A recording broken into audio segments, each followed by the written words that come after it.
Para ako mismo, in time na may press con ako, masabi ko talaga yung totoong na-experience ko.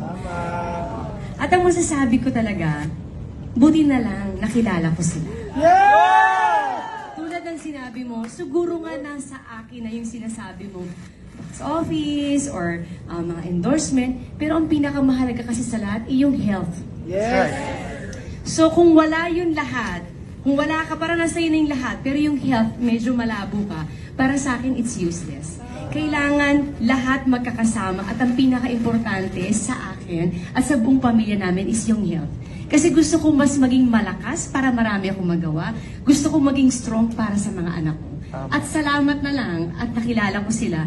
Kasi every morning, empty stomach, iniinom ko siya. At nakikita ko yung improvement sa akin.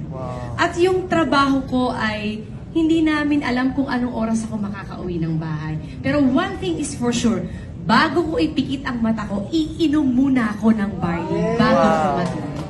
At masasabi kong nakakatulong talaga siya sa akin. Kaya nung na-experience ko to, sinabi ko kay nanay, sa lola ko, at sa mama ko, kahit sila ngayon, umiinom sila nito.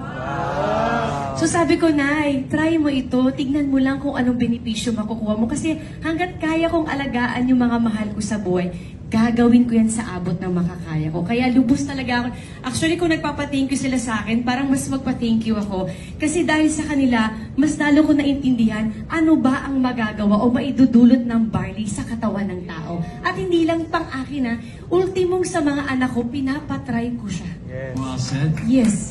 So, thank you for having me. Thank you for that wonderful question and thank you. Tama yan. Be part of this family.